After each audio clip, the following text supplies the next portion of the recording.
Assalamualaikum warahmatullahi wabarakatuh.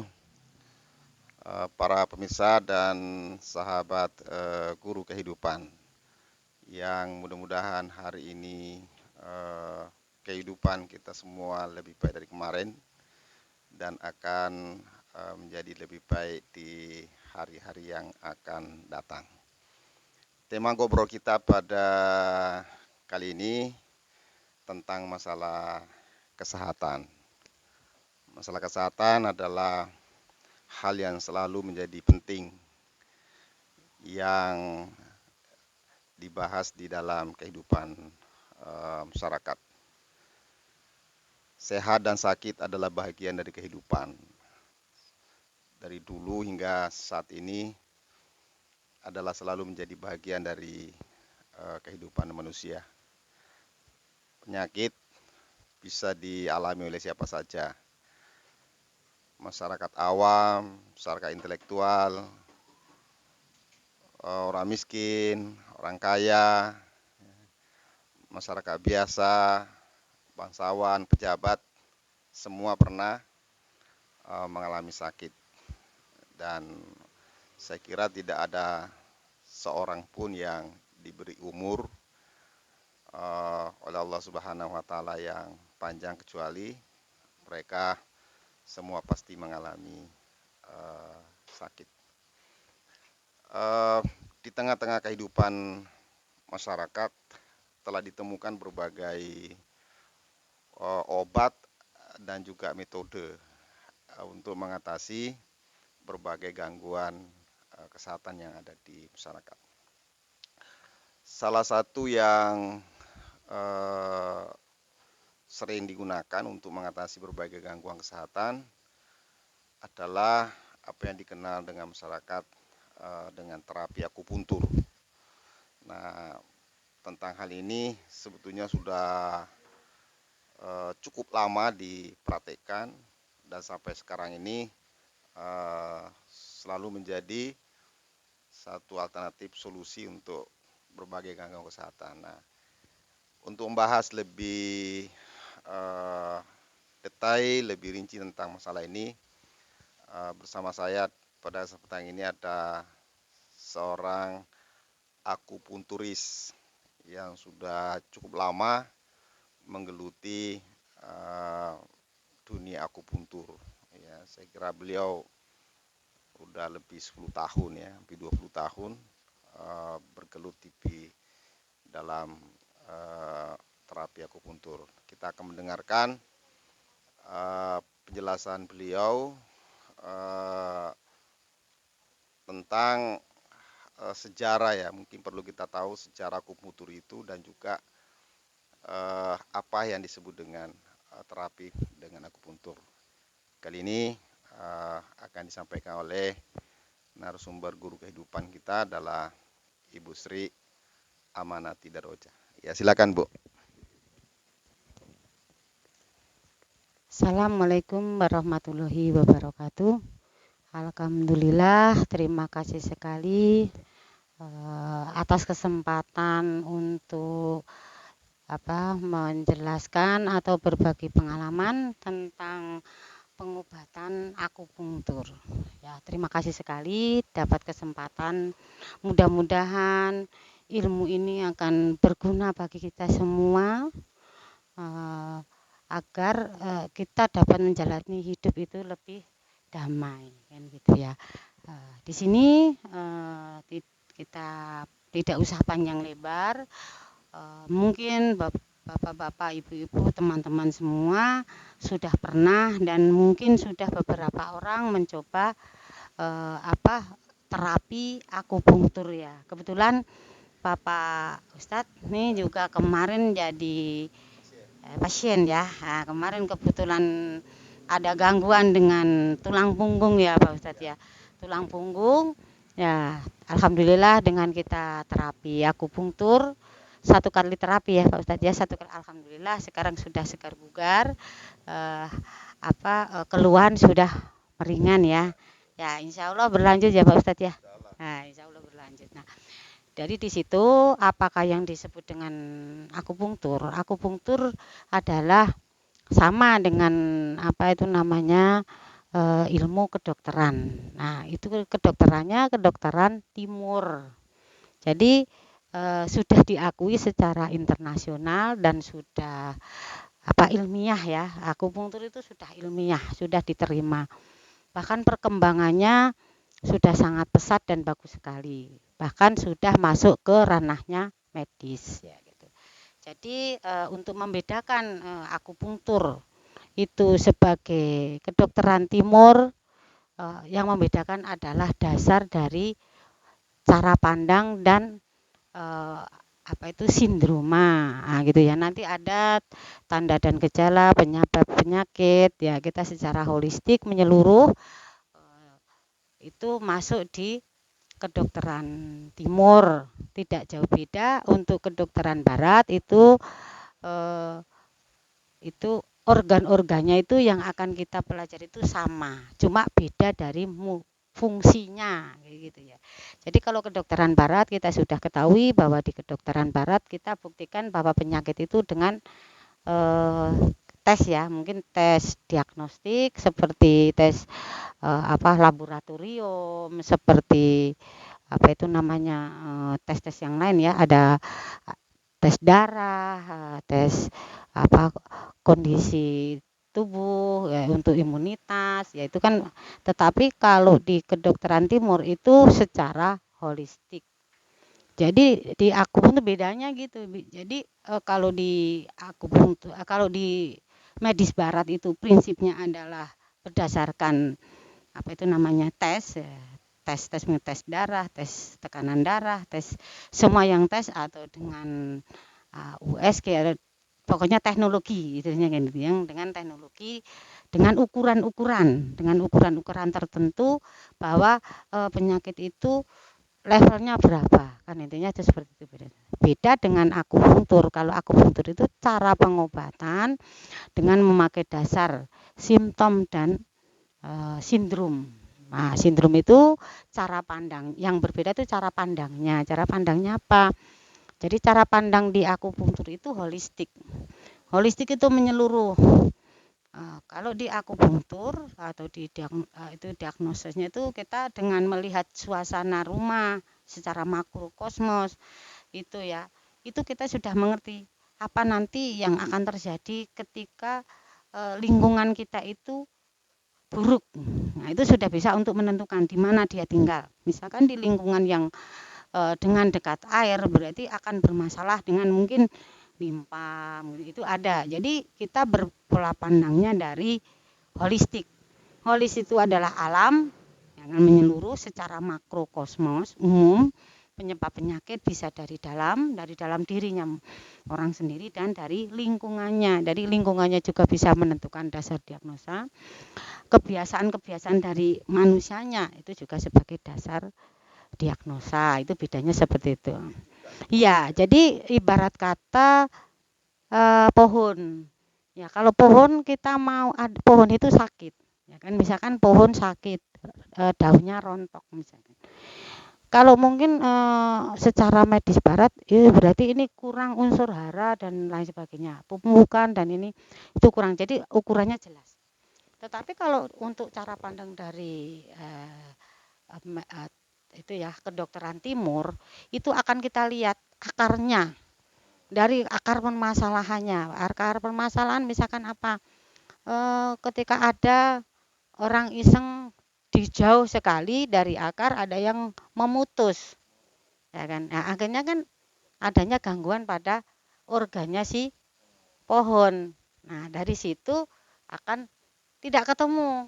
Kalau dipandang karena ini jauh, karena pohon itu jauh, dikasih obat yang membunuh pohon itu ada ya. Kalau ini secara secara kita melihat dasarnya pohon. Yang jauh akar itu misalkan dilakukan suatu pemotongan atau memberikan obat untuk membunuh, untuk menumbangkan pohon yang mau kita sebut tadi ya, atau manusianya kayak gitu. Nah, itu bisa terjadi apa? Kerusakan. Padahal itu kan kalau untuk dicari di misalkan secara medis barat kan susah sekali. menentukan suatu dasar penyakit kan harus dilihat adanya, misalkan ada tumor atau tidak, ada benjolan atau tidak, ada rasa sakit atau tidak. Lah ini pohon ini tidak ada rasa sakit karena jauh. Nah, itu cara pandang yang disebut dengan makrokosmos. Jadi secara lingkungannya itu yang menentukan dari orang itu akan sehat apa sakit. Jadi cara pandang kita secara makrokosmos itu kita memandang lingkungan, secara mikrokosmos memandang pohonnya atau manusianya.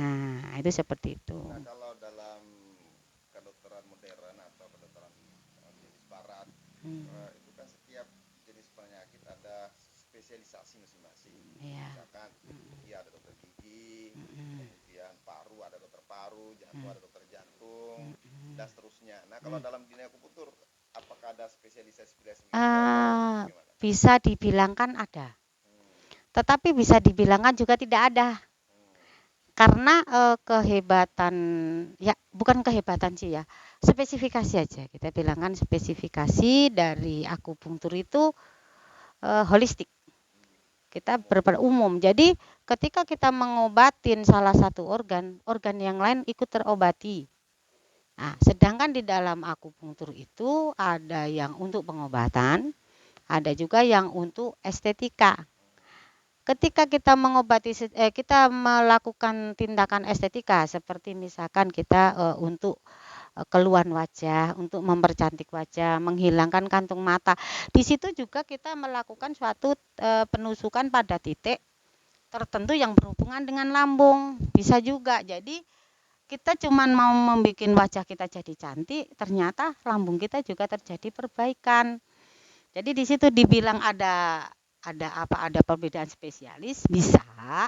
Jadi ada pengobatan secara umum, ada juga estetika. Nah, estetika itu mencakup dari kecantikan dan pelangsingan. Apalagi dalam masalah pelangsingan, ini sangat banget berhubungan dengan pengobatan.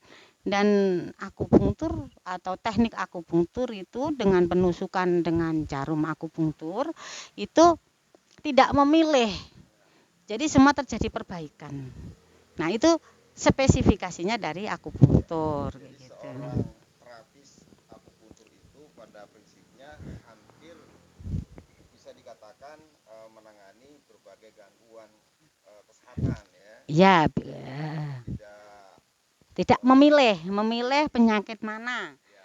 Karena memang pengobatan akupunktur itu holistik. Dan dengan sendirinya dan respon dari tubuh orang kan masing-masing berbeda. Dan ketika kita menusukkan titik tertentu, ternyata organ tertentu ikut terjadi perbaikan. Dan di teknik akupunktur ini ada yang kita untuk penanganan yang yang masih di atas, kita misalkan masih di permukaan, dan kita juga mengatasi masalah yang di dalam atau sudah masuk ke organ kayak gitu. Kalau pengalaman Ibu selama ini menangani pasien-pasien itu biasanya penyakit apa saja yang biasanya ditangani? Ya. Alhamdulillah untuk berbagai macam penyakit ya. Alhamdulillah banyak yang terbanyak itu adalah manajemen nyeri. Jadi orang karena kebanyakan orang itu yang paling tidak tahan itu kan nyeri ya. Nyeri sakit, nyeri yang kebanyakan itu mungkin kaki buat jalan sakit, tidak bisa bungkuk, kaki berat. Terus frozen shoulder itu nggak bisa diangkat, lengan nggak bisa diangkat, sakit gigi. Nah, sakit gigi ini spesifik Pak Ustadz. Sakit gigi tidak bisa kita bilangkan ada dua macam. Jadi ada yang sindromnya dingin, ada yang sindromnya panas. Jadi ada beda. Mungkin kalau ini dari hasil pengamatan ya. Kalau misalkan ditemukan titik untuk mengobati penyakit sakit gigi. Sakit gigi itu harus kita lihat sakit giginya kenapa. Kalau berbagai macam kondisi, kalau sakit gigi ini spesifik ya. Jadi ketika kita sakit gigi, kita berpikir yang sakit apanya. Kalau dia itu misalkan yang sakit itu cuma sakit cekut, nah itu kan berarti kayak simptom aja. Jadi tusuk di beberapa titik yang khusus untuk sakit gigi, insya Allah karena nyeri ini ada perbaikan, langsung dirasakan, langsung sembuh. Padahal kalau kita itu misalkan sakit gigi kita kita obatin kan nanti mungkin ada bengkak. Nah, gitu ya. Kalau orang anak kita lihat kebersihan dari giginya bagaimana kan gitu kan. Kalau kita misalkan kita lakukan pembersihan gigi kayak gitu. Nah, untuk yang bengkak-bengkak ini spesifikasinya di akupunktur yang saya selama ini saya perhatikan, itu khusus yang bengkak itu ada hubungannya dengan organ yang namanya limpa. Jadi orang sakit gigi tidak harus giginya yang disalahin.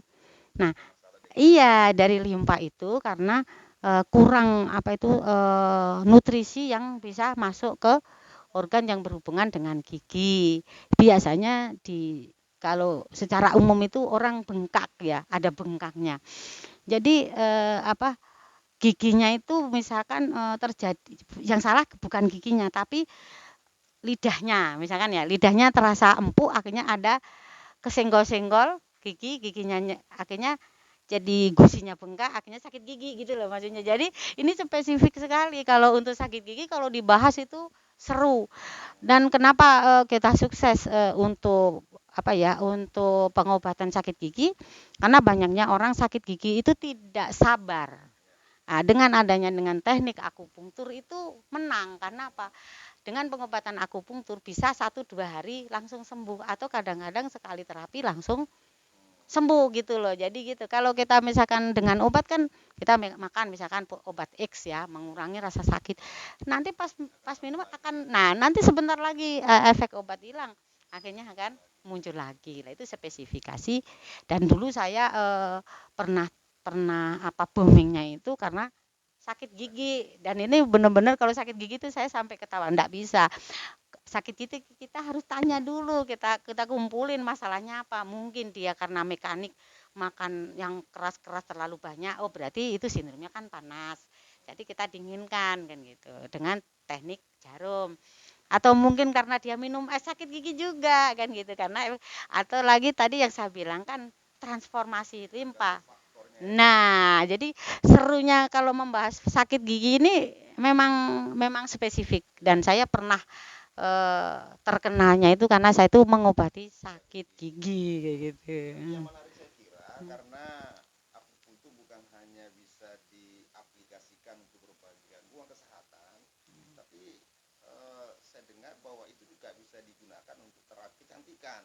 Nah, Nah, ini juga saya kira dalam dunia kedokteran modern kan dua hal yang sangat berbeda, antara penanganan gangguan kesehatan dengan kecantikan itu jurusannya udah jauh berbeda. Tapi di akupunktur malah justru ini seorang terapis yang bisa menangani gangguan kesehatan tapi sekaligus bisa menterapi orang untuk estetika. Nah, itu gimana ceritanya itu? Jadi kalau kita melihat, kalau misalkan kita lihat perbandingan dengan dokter kecantikan sama akupunkturis yang anti aging ya. Kita perbandingkan, sama-sama mengambil suatu spesialis. Tapi spesialisnya kalau dia bisa estetika kecantikan, biasanya untuk teknik yang lain biasanya sudah pinter juga. Jadi tidak, ya kata spesial itu ya karena biasanya dia udah pengalaman untuk memakai yang estetika. Kalau yang estetika pasti umumnya pasti menguasai gitu ya. Itu untuk spesialisasi dari akupunktur, Pak Ustadz. Nah, kalau kita lihat kita seperti kayak di anti aging ya, anti aging misalkan kayak di salon-salon atau dokter kecantikan kan biasa kita pakai alat, ada pakai untuk untuk facial, untuk yaitu untuk melakukan facelift dengan alat. Nah, kalau di kedokteran barat pasti spesialis dokter kecantikan ya kan, dengan tingkat pendidikan yang sudah sangat luar biasa perjalanan ya. Jadi harus jadi dokter dulu, kemudian baru jadi dokter kecantikan. Ya bedanya di situ. Tetapi kalau di apa itu namanya di akupunktur dengan dia itu ahli dan dia akan menguasai juga karena memang sudah ada khusus yang untuk estetika, untuk kecantikan ada. Tidak perlu dengan suatu pendidikan yang khusus, hanya mempelajari secara khusus saja. Dan kalau untuk kayak yang dipakai ya produk-produk ya, produk-produk itu saya pikir ya hampir-hampir sama. Ya, jadi kan kita untuk melakukan seperti facelift itu untuk menambah kecantikannya untuk wajah misalkan. Kita juga memakai beberapa produk yang sudah terbukti dan aman ya, sudah aman, sudah kita uji coba. Dan kebetulan kalau kita itu memakai produk ya, produk itu ini produknya bagus banget. Itu namanya lain ini ya Pak Ustaz ya. Ini itu ya. Ini yang dipakai itu ya anaknya Pak Ustadz ya ini ya. Ini kan apa ya? Udah uji coba dan aman dan bahkan untuk apa ya? Untuk melasma ya. Kemarin kita uji coba untuk melasma ya. Melasma itu hilang, glowing. Nah, setelah kita lakukan dengan ditambahi setelah kita lakukan treatment akupunktur facelift, kita bisa tambahkan dan kita nanti kita masas. Nah, itu hasilnya kemarin luar biasa banget ya. Saya juga kan senang banget dan banyak yang pesen ini Pak Ustadz. Jadinya ketika kemarin melihat hasil ya, hasil yang kita uji cobakan kemarin. Ya, jadi kemarin ada ini ya. seorang pasien yang terapi wajahnya, lalu kemudian dia iseng untuk memasukkan di TikTok gitu ya. Iya, TikTok before dan after wajahnya itu apa namanya, meskipun hanya iseng, ternyata dalam satu hari itu ada 5 juta pengunjung yang melihat. Iya, sangat luar biasa sekali. Luar biasa respon masyarakat ingin tahu tentang terapi akupunktur dan bidang kecantikan ya. Alhamdulillah kemarin itu kan kita hanya iseng saja iseng ternyata pasien ini foto awalnya itu apa yang mau didandanin, anaknya masih muda baru umur juga belasan tahun gitu ya, apa yang ini udah cantik mau apa yang tapi ternyata ketika saya perhatikan ternyata tidak simetris. Oh ternyata mukanya beda antara kanan dan kiri itu ada tinggi sebelah kayak gitu. Nah setelah kita analisa, oh ini masalahnya juga dengan masalah pola tidur ya, pola tidur tidak bagus. Ya itu ya kebiasaan anak-anak muda ya, tidur semaunya. Mungkin juga di bawah AC, mungkin juga tidurnya miring terus. Pokoknya pola tidur yang tidak bagus, ternyata yang kelihatan cantik pun ada masalah. Saya juga kaget ya kemarin. Wah, begitu seru. Ya, setelah kita foto ternyata miring. Nah, ketika miring coba sini saya benerin kayak gitu. Itu cuman 2 kali terapi. 1 kali ngangkat untuk dia menyamakan, kemudian kita tirusin. Jadi cuman 2 kali terapi kemarin itu ya. Ya alhamdulillah namanya anak muda.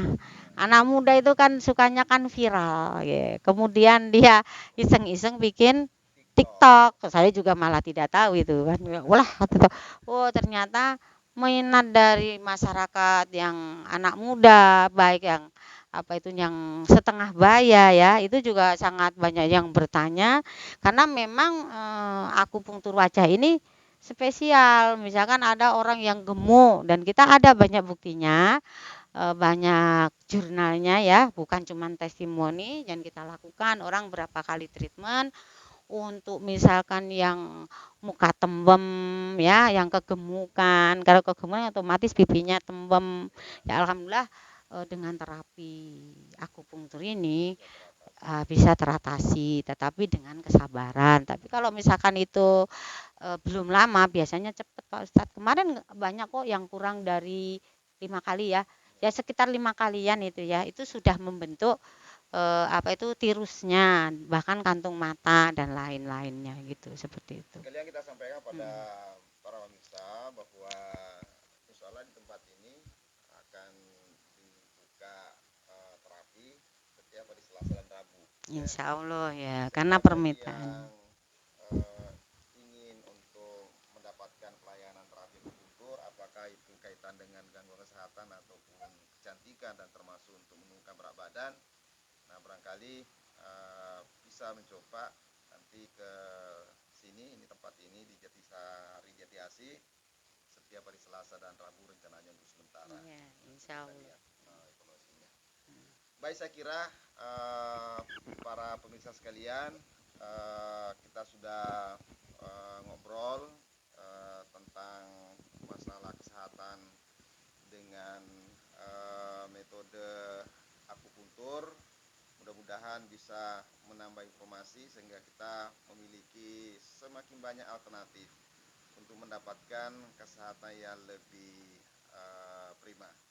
Demikian ngobrol kita pada kali ini pada Ibu Sri, kita ucapkan terima kasih atas penjelasan dan informasinya.